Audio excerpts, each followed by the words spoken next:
स्वागत है दोस्तों आप लोगों का सोलो लेवलिंग के एपिसोड नंबर 14 में। तो अभी तक हम लोगों ने देख लिया था कि जिन्वू और कुछ नए हंटर्स सी रैंक के डंजन के अंदर जाते हैं, लेकिन उन लोगों को पता चलता है कि असल में वो लोग रेड गेट के अंदर आ गए हैं। और उस डंजन के बाहर व्हाइट टाइगर गिल्ड के मास्टर भी आ जाते हैं, मिस्टर बेक। वो डंजन के बाहर सब कुछ की डिटेल्स ले रहे होते हैं, तभी वहां पर वांग डोंग सू और मिस्टर च्यूल आ जाते हैं। मिस्टर बेक इस बात से काफी ज्यादा हैरान होते हैं कि हर कोई यहाँ पर सांग जिनवू की ही क्यों बातें कर रहा है। और वहीं पे हमारा लास्ट वाला एपिसोड खत्म हो गया था। तो इस एपिसोड की शुरुआत में डंजन के अंदर का सीन दिखाया जाता है। ए रैंक का हंटर किम चुल और उसकी टीम के ऊपर काफी सारे आइस बियर अटैक कर देते हैं, लेकिन किम उन सभी आइस बियर को अकेला ही मार देता है, जिनको देखने के बाद उसके जितने भी साथी होते हैं वो कहते हैं कि ये सभी ए रैंक के थे, ये काफी ज्यादा पावरफुल आइस बियर थे और किम च्यूल ने इनको अकेला ही मार दिया। किम भी अपने मन में सोचते हुए कहता है कि मेरे को लगता है मैं इतना ज्यादा ताकतवर तो हुई कि मैं थोड़े बहुत आइस बियर को अपने दम पर संभाल सकता हूँ। उसके जो टीम के बाकी साथी होते हैं वो कहते हैं कि खाने का बंदोबस्त तो हो ही गया है, हम लोगों को कुछ दिनों तक तो खाने की जरूरत पड़ेगी नहीं, हम लोगों ने काफी बेहतर स्टार्ट किया है। किम उन सभी लोगों को कहता है कि तुम लोग किस चीज की बात कर रहे हो, जब तक कि हम इस फॉरेस्ट से बाहर नहीं चले जाते हैं खतरा तब तक रहेगा, हम लोग के ऊपर खतरा रहेगा ही रहेगा। किम अपने मन में सोचते हुए कहता है कि इन सभी में मैं सिर्फ इकलौता ही ताकतवर हूँ जो कि इन बीस्ट को संभाल सकता है, और दूसरी टीम उनका तो अभी तक खाना भी बन चुका होगा। दूसरी तरफ हम लोग जिन्वू और उसकी टीम को देखते हैं। जिन्वू की टीम में जो बी रैंक की गर्ल होती है वो कहती है कि रुको,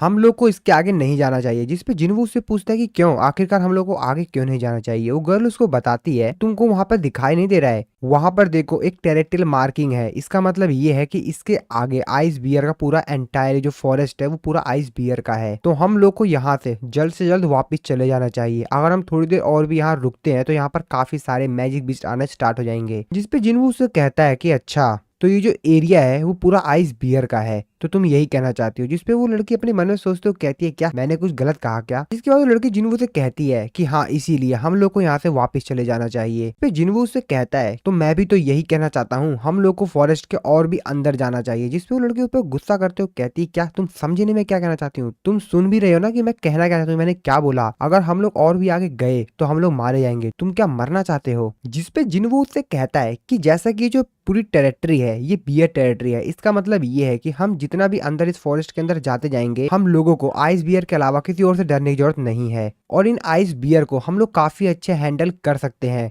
अगर तुलना की जाए उन आइस एल्फ से जो कि काफी ज्यादा खतरनाक हैं। जिसपे वो जो गर्ल हंटर होती है वो भी सोचती है आखिरकार मैंने इस चीज के बारे में क्यों नहीं सोचा। फिर जिन वो अपनी इन्वेंटरी चेक करता है तो वहाँ पे काफी सारे क्लॉथ होते हैं विंटर के, तो उनमें से वो कुछ जो विंटर के क्लॉथ होते हैं वो निकाल के अपने साथियों को देता है और उन लोगों को कहता है कि ये पहन लो। मैं नहीं चाहता हूँ कि मैजिक बीस्ट से फाइट करने से पहले ही तुम लोग यहाँ पर फ्रीज होके मर जाओ। सभी लोग देख के काफी ज्यादा हैरान होते हैं कि जिन्वू ने यहाँ पर अपने स्पेशल मैजिक का इस्तेमाल करके उन लोगों को क्लॉथ ला कर दिया है। उसके जो टीममेट होते हैं वो यहाँ पर बात करते हैं, तो उनमें से जो एक टीममेट होता है वो कहता है कि मेरे को तो लगा था सिर्फ स्पेशल मैजिक का इस्तेमाल करके 2 या 3 आइटम वो भी लो रैंक के ही समन किए जा सकते हैं, तो आखिरकार ये किस तरीके से इतने सारे आइटम्स को समन कर पा रहा है। दूसरा लड़का होता है वो भी काफी ज्यादा चीज देख के हैरान होता है। जिन्वू जिस गर्ल को अपने साथ लाया हुआ होता है वो जिन्वू से पूछती है कि ये सब क्या है। जिन्वू उसको बताता है कि इन सब चीजों में मैं तुमको ले आया तो मैं अब तुमको प्रोटेक्ट भी करूंगा, इसके बदले में तुम मेरे से कोई सवाल मत पूछना। और वो बाकी सभी लोगों को भी जो भी उसके टीममेट होते हैं उन सभी से भी कहता है कि बाकी सभी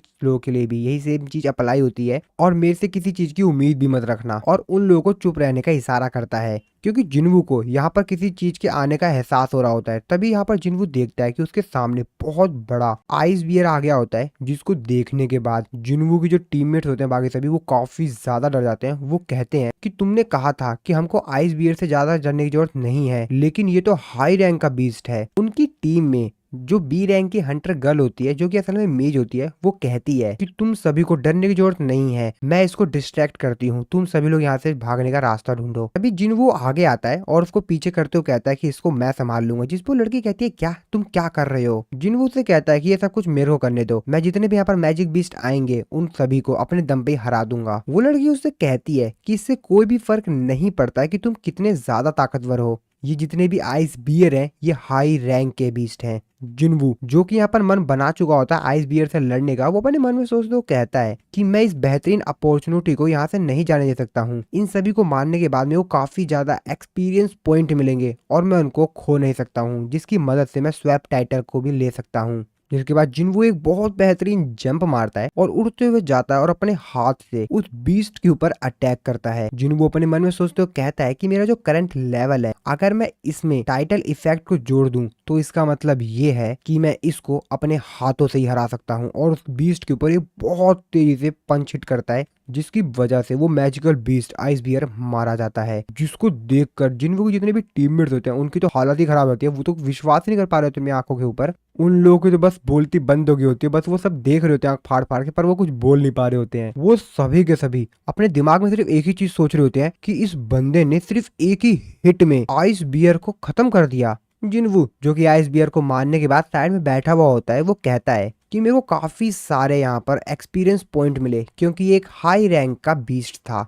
जिन्वू के टीममेट उससे पूछते हैं कि तुम हो कौन। जिसके बाद हम लोग डंजन के बाहर का सीन देखते हैं। मिस्टर बेक वांग डोंग सू से पूछते हैं कि तुम यहाँ पर सांग जिन्वू के लिए आए हो, आखिरकार तुमको उससे काम क्या है। वांग डोंग सू उससे कहता है कि तुमसे इसको कोई मतलब नहीं है, मैं बस उसके साथ कुछ फन करना चाहता हूँ। मिस्टर बेक उससे कहते हैं कि तुम्हारा जो भी काम हो यहाँ पर, लेकिन इस समय हम कुछ भी नहीं कर सकते हैं क्योंकि सामने रेड गेट है और हमको तो ये भी नहीं मालूम कि रेड गेट के अंदर उन लोगों के ऊपर कौन कौन से क्रिएचर्स अटैक कर रहे होंगे। पता नहीं वो लोग जिंदा भी होंगे या मर गए होंगे, लेकिन उनके जिंदा रहने के चांस बहुत ही ज्यादा कम है। वांग डोंग सू से कहता है कि मैं चाहता था कि मैं इसके अंदर जाऊं और खुद ही देखूं कि वहां पर क्या चल रहा है, लेकिन जैसा कि एक रेड गेट है तो मैं इसके अंदर जा नहीं सकता हूं जब तक कि डंजन खुद ही ब्रेक ना हो जाए। मिस्टर च्यूल वांग डोंग सू की तरफ देखते हुए अपने मन में सोचते हुए कहते हैं, सांग जिन वू, तुमको अपने आप को लक्की मानना चाहिए क्योंकि वांग डोंग सू भी इस रेड गेट के लिए कुछ नहीं कर सकता। जिसके बाद हम लोग फिर से डंजन के अंदर का सीन देखते हैं जहाँ पे सांग जिनवू की जो टीम होती है सबके सब वो सभी लोग आइस बियर का मीट खा रहे होते हैं। तो यहाँ पर जो बी रैंक की मेज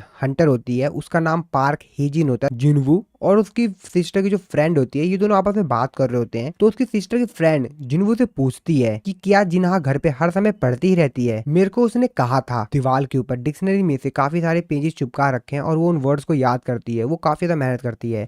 जिस पे जिनवू उसको बताता है कि अरे नहीं, वो बाकी जो अदर टीनेजर्स होते हैं उनकी तरह ही है। वो सुबह उठती है, खाना खाती है, मौज मस्ती करती है और फिर शाम को जाके बेड पे सो जाती है। जिस पर वो उससे कहती कि ऐसा तो हो ही नहीं सकता है, तुम झूठ बोल रहे हो। अगर वो ऐसा करती तो आखिरकार उसके ग्रेड्स इतने ज्यादा बेहतरीन कैसे हैं। जिनवू भी कहता है कि हाँ, मैं भी इस चीज पे बिलीव नहीं कर सकता हूँ, पर मैं तुमको बता दूं, जब वो मिडिल स्कूल में थी तो वो सिर्फ आती थी घर पर और गेम खेलती रहती थी। जिनवू के जो बाकी टीममेट्स होते हैं वो आपस में बात कर रहे होते हैं तो कि अभी थोड़ी देर पहले हम लोग के ऊपर आइस बियर ने अटैक कर दिया था और तुम जिनवू की शक्ल देखो, उसके ऊपर तो कुछ भी मतलब असर ही नहीं है और उसने सारे जो इतने भी हाई रैंक के आइस बियर थे उसको अपने हाथों से ही हरा दिया। जिनवू भी खाना खाने के बाद खड़े होकर वहां से जाने लगता है, जिस पर हेजिन उससे पूछती है कि आखिरकार आप तुम कहाँ पर जा रहे हो। जिनवू उसको बताता है कि मैं थोड़ा सा वर्कआउट करने के लिए जा रहा हूँ। जिस पर उससे पूछती है क्या तुम यहाँ पर एक्सरसाइज करोगे इस गेट के अंदर। जिनवू उससे कहता है कि हाँ, अगर मैंने ऐसा नहीं किया तो मेरे को पेनल्टी भरनी पड़ेगी। जिसकी बात सुनने के बाद उसके टीममेट जो होते हैं वो कहते हैं ये काफी ज्यादा अजीब नहीं है। इसके बाद हम लोग जिनवू को देखते हैं जो कि पेड़ के ऊपर आकर यहाँ पर अपनी एक्सरसाइज को कंप्लीट कर रहा होता है। जिनवू अपने आप से कहता है कि मैं नहीं चाहता हूँ कि मैं स्ट्राइक स्क्वाड को यहाँ पर छोड़ के पेनल्टी जोन में चला जाऊं, इसलिए मेरे को अपने जितनी भी एक्सरसाइज है, आज की जितनी भी क्वेस्ट है, उसको कंप्लीट कर लेना चाहिए। और जिनवू जब यहाँ पर एक्सरसाइज कर ही रहा होता है तभी उसके सामने और भी काफी सारे मैजिक बीस्ट जाते हैं। जिनवू उन सभी लोगों को देखने के बाद कहता है कि तुम्हारे नंबर्स तो मेरे को सेम लग रहे हैं जितने को मैंने पहले मारा था, चलो फिर अब आ जाओ। और फिर जिनवू उन सभी के ऊपर अटैक करके उन सबको मार देता है। साथ ही में जिनवू ने इस बार अपने शैडो सोल्जर का भी इस्तेमाल किया होता है। जिनवू उनकी तारीफ करते हुए कहता है कि मैंने जितना सोचा था मेरे शैडो सोल्जर तो उससे भी ज्यादा ताकतवर हैं, पर जिनवू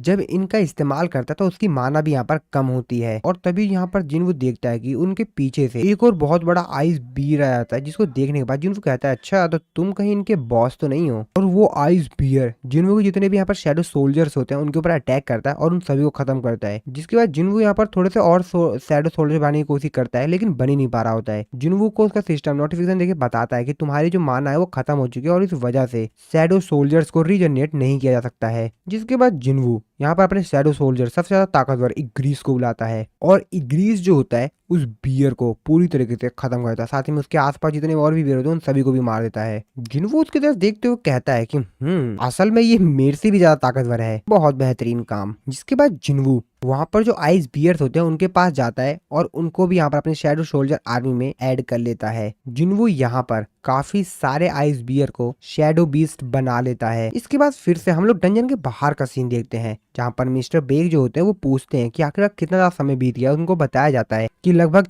3 घंटे बीत चुके हैं सर। तो इसका मतलब ये है कि गेट के अंदर 3 दिन बीत चुके हैं। व्हाइट टाइगर गिल का चीफ कहता है कि आखिरकार अंदर कितने लोग जिंदा होंगे। मिस्टर बेग उससे कहते हैं कि अब पता नहीं कितने लोग बचे होंगे, क्योंकि अंदर का जो एनवायरनमेंट है वो कुछ भी हो सकता है। अगर अंदर बहुत तेज धूप हुई उन लोगों का स्किन जल जाएगा, अगर अंदर बहुत तेज कोल्ड हुआ, बहुत तेज सर्दी हुई तो वो लोग जम जाएंगे, या और भी उनके ऊपर पॉइजनस इंसेक्ट अटैक कर सकते हैं। कुछ भी हो सकता है, लेकिन जो कमजोर होगा वो पहले मारा जाएगा। और अगर उनमें से कोई एनवायरनमेंट को मैनेज कर लेता है फिर भी उन लोगों को फूड की जो जरूरत होगी ही। और जैसा कि जो गेट है वो काफी ज्यादा हाई लेवल का है, तो लो रैंक के हंटर्स के तो काफी ज्यादा मुश्किल होने वाली है। और वो हंटर्स जो कि सी रैंक या उससे नीचे के हैं वो सभी लोग तो अभी तक मर भी चुके होंगे। वांग डोंग सू ये बात सुनने के बाद कहता है तो इसका मतलब ये है कि सांग जिन वू भी जरूर मर चुका होगा। यहाँ पर आना सिर्फ एक टाइम वेस्ट था। जिसके बाद वांग डोंग सू मिस्टर बेग से कहता है कि मैं सीधे मुद्दे पर आता हूँ, मेरे को ये बताओ जब सांग जिन वू व्हाइट टाइगर गिल्ड का मेंबर है ही नहीं तो फिर वो गेट के अंदर क्यों एंटर किया। जिसकी बात सुन के मिस्टर बैक और बाकी सभी लोग भी थोड़ा सा हैरान होते हैं। जिस पर व्हाइट टाइगर गिल्ड के जो चीफ होते हैं वो यहाँ पर उसको बताते हैं कि उसने मेरे से पूछा था अगर वो सी रैंक के रेड में पार्टिसिपेट करता है तो क्या उसको काफी अच्छे पैसे मिलेंगे,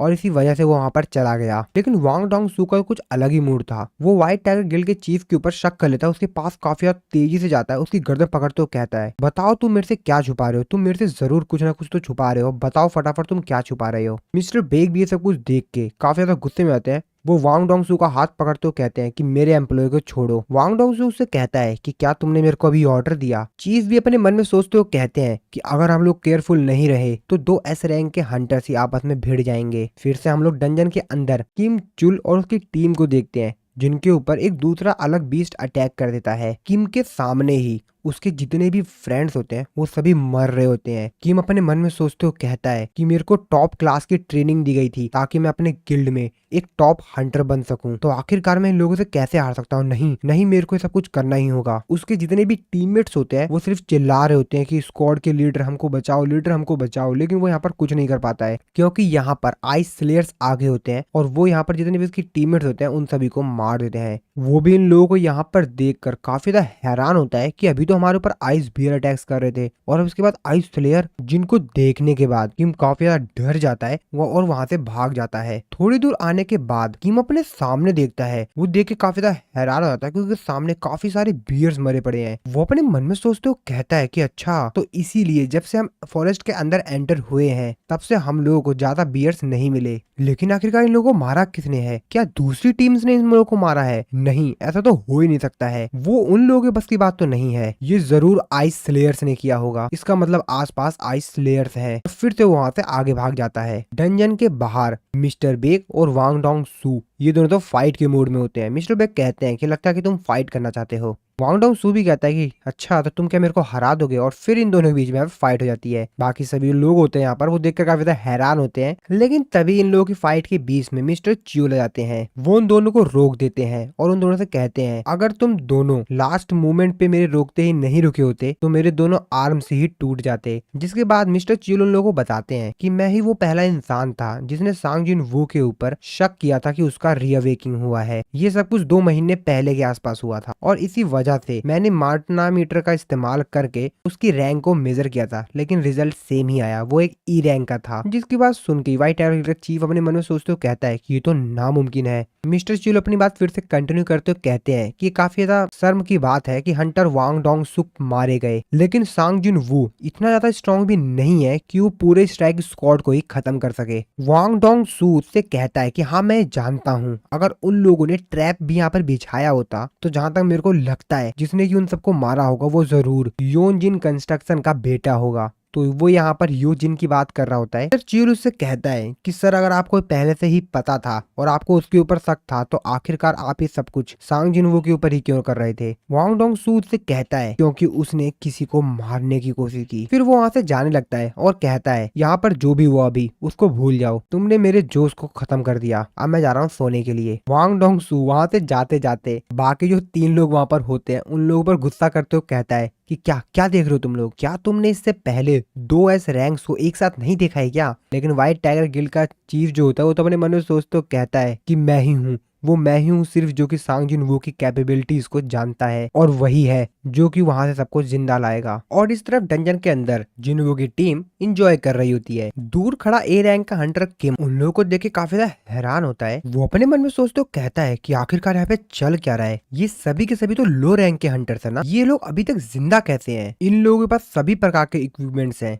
और अगर मेरा हाथ जमा नहीं होता क्योंकि मैंने काफी दिनों से खाना नहीं खाया और अगर मैंने अच्छे से खाना खाया होता तो मैं उन आइस एल्फ्स को भी संभाल लेता। इन सभी लोगों ने ये सारे इक्विपमेंट्स अपने पास रख लिए। देखो तो इन लोगों को देखो सही, इन कचड़ों के पास ये सब कुछ सामान आया कैसे। वो उन लोगों पर चिल्लाते हुए कहता है कि तुम सभी बास्टर्ड्स। वो लोग भी किम चुल को यहाँ पर देखकर कहते हैं क्या किम चुल ये यहाँ पर क्या कर रहा है। किम उन लोगों पर गुस्सा करते हुए कहता है कि मेरी पूरी टीम खत्म हो गई क्योंकि उन लोगों को फूड नहीं मिला और इक्विपमेंट्स नहीं मिले क्योंकि तुम लोगों ने उन सबको रख लिया था। और मेरे को काफी ज्यादा डाउट है कि इन सब के पीछे तुम सभी लोग हो और अगर तुम लोग मेरे को ये बता देते हो कि किसने ये सब कुछ किया है तो मैं तुम सभी बाकी लोगों को छोड़ दूंगा। मैं यहाँ पर 3 तक गिनती गिनूंगा और अगर तुम लोगों ने नहीं बताया कि वो कौन है तो मैं ऐसा सोचूंगा कि तुम सभी हो इनमें शामिल। और फिर वो गिनती गिनना शुरू करता है। सो गाइस इसके बाद काफी ज्यादा मजा आने वाला है। तो जैसे वो बोलता है 3 और उन लोगों पर अटैक करने जाता है तभी पीछे से जिनवू आता है और जिनवू बोलता है 4 और उसको एक खींच के उसके सर पे थप्पड़ मारता है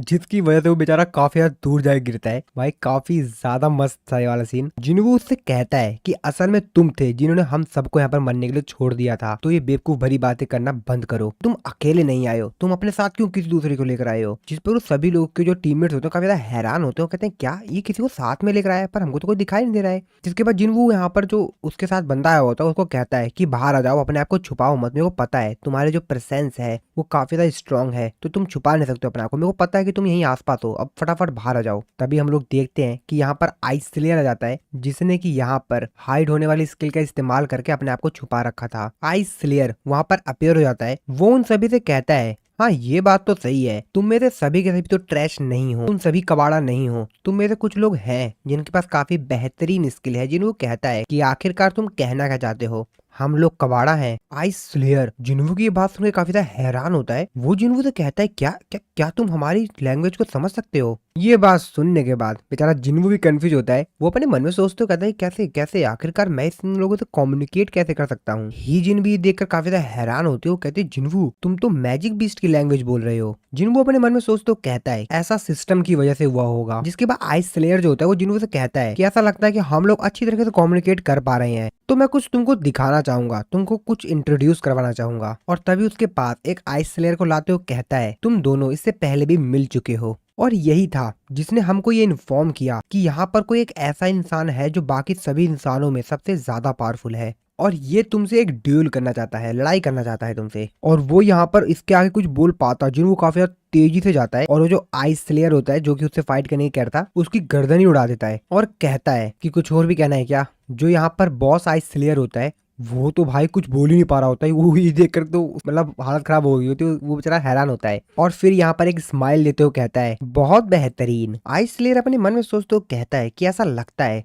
हमको इस अपोनेंट के सामने काफी ज्यादा कठिनाई हो सकती है। आइस स्लेयर जिन्वू से कहता है कि मैं तुम्हारे सामने एक ऑफर देना चाहूंगा, चिंता मत करो ये ऑफर तुम्हारे लिए भी बेहतर रहेगा, लेकिन ये करने से पहले मैं तुमसे एक चीज पूछना चाहूंगा, तुम इन ह्यूमंस में क्या कर रहे हो, तुम उनमें से एक नहीं हो, तुम अलग हो। जिन्वू से कहता है कि तुम किस चीज के बारे में बात कर रहे हो। वो उससे कहता है कि मेरे को लगा था कि तुमको ये बात पता होगी। हम हमारे दिमाग के अंदर हरदम एक वॉइस को सुनते रहते हैं जो कि हमको हरदम कहती है कि इंसानों को मार दो, पर तुम्हारी प्रेजेंस में हम उस चीज को नहीं सुन पा रहे हैं। जिन्वो अपने मन में सोच तो कहता है क्या कोई वॉइस जो कि इनको कह रही है कि इंसानों को मार दो, ये तो मेरे सिस्टम की तरह सिमिलर सी लग रही है, जैसे कि मेरा सिस्टम मेरे को ऑर्डर देता है। और मेरे को लगता है कि ये वॉइसेस जो है वो मेरे ऊपर अप्लाई नहीं होती हैं, क्योंकि जो सिस्टम है उसने मेरे को एक प्लेयर बना दिया है और शायद इसलिए ऐसा होता हो मेरे साथ। आइस स्लेयर उससे कहता है कि हमारे पास कोई रीजन नहीं है कि हम एक दूसरे से फाइट करें, और अगर हम लोग लड़ेंगे तो बेमतलब का ही दिक्कत होगी। अब ये सब कुछ तुम्हारे हाथ में है, तुम्हारे पीछे जो इंसान खड़े हैं तुम उनको अगर खत्म कर देते हो तो मैं प्रॉमिस करता हूँ कि मैं तुमको जिंदा छोड़ दूंगा, मैं तुम्हें नहीं मारूंगा। तो तुमको कैसी लगी ये डील? जिन्वू से कहता है कि मेरे कुछ सवाल हैं।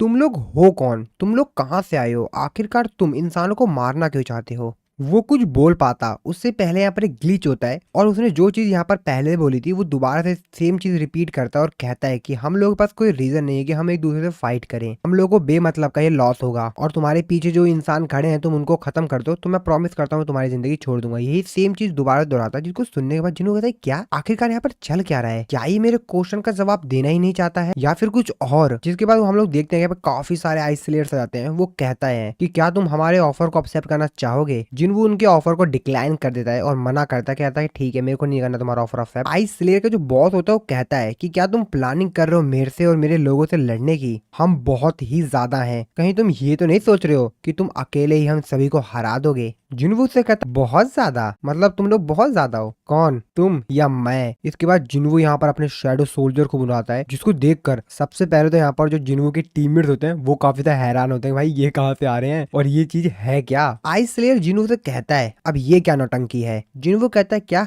नौटंकी? मुझे लगा तुमको पता होगा। जिसके बाद जिन्वू की जो शैडो आर्मी होती है वो इन स्लेयर्स के ऊपर अटैक कर देती है और सबको मारना शुरू करती है, भाई बहुत तेज सबको मारती है। हीजिन जो होती है वो सभी लोगों से कहती है कि पीछे हट जाओ यहाँ से, हम लोग इस बैटल को हैंडल नहीं कर पाएंगे, हम लोग ही उल्टा घायल हो जाएंगे, तो इसलिए थोड़ा सा पीछे चलो। जिन्वू अपने मन में सोचते हो कहता है कि इसने मेरी आर्मी को नौटंकी कह दिया, ये कोई बड़ी बात नहीं थी। माना कि मेरे पास काफी सारे सैनिक हैं, काफी सारे शैडो सोल्जर्स हैं, लेकिन मेरी माना जो है वो एक लिमिट तक ही है और ज्यादा लंबे समय तक मैं अपने आर्मी को नहीं ला सकता हूँ। ये लोग ज्यादा समय तक लड़ नहीं पाएंगे। माना कि मेरे पास काफी बेहतरीन आर्मी है, काफी ताकतवर है, और जिस तरीके से ये आइस स्लेयर्स मेरी आर्मी को खत्म किए जा रहे हैं, इनकी संख्या बहुत ही ज्यादा तेजी से घट रही है। मेरी शैडो आर्मी जब किसी आइस स्लेयर को मार रही है तो मेरा लेवल अप तो हो रहा है, लेकिन दिक्कत ये बंदा है। तो वो यहाँ पर आइस स्लेयर का जो बॉस होता है उसकी बात कर रहा होता है, जो कि उसके काफी सारे शैडो आर्मी को खत्म कर दिया होता है। जिन्हों अपने मन में सोच तो कहता है कि ये बंदा मेरे से ज्यादा ताकतवर है, ये मेरे से ज्यादा हाई लेवल पर है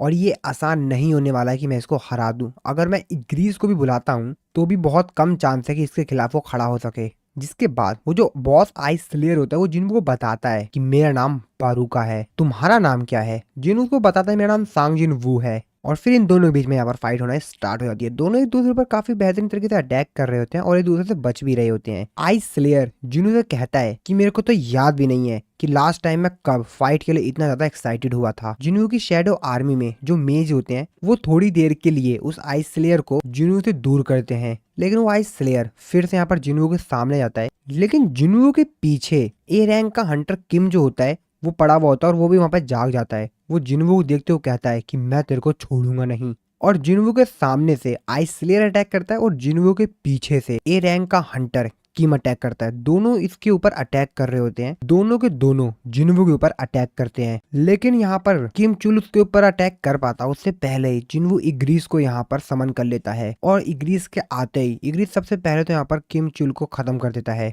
आइस स्लेयर जो होता है जिन्वू और इग्रीस को देखकर कहता है इंटरेस्टिंग, लेकिन ये तुम्हारी किस्मत नहीं बदल सकता। और तभी जिन्वू कहता है अराइज, और इसी सीन के साथ हमारा ये वाला जो एपिसोड है यहाँ पर खत्म हो जाता है। सो दोस्तों ये तो नेक्स्ट एपिसोड में हम लोगों को जानने के लिए मिलेगा कि आखिरकार जिन्वू ने लास्ट मूवमेंट पर किसको अराइज किया, यानी किसकी शैडो वो लेना चाहता है। तो ये तो हम लोग जानेंगे नेक्स्ट एपिसोड में। नेक्स्ट एपिसोड को देखने के लिए चैनल को सब्सक्राइब नहीं कर रखा अगर आप लोगों ने तो कर लेना।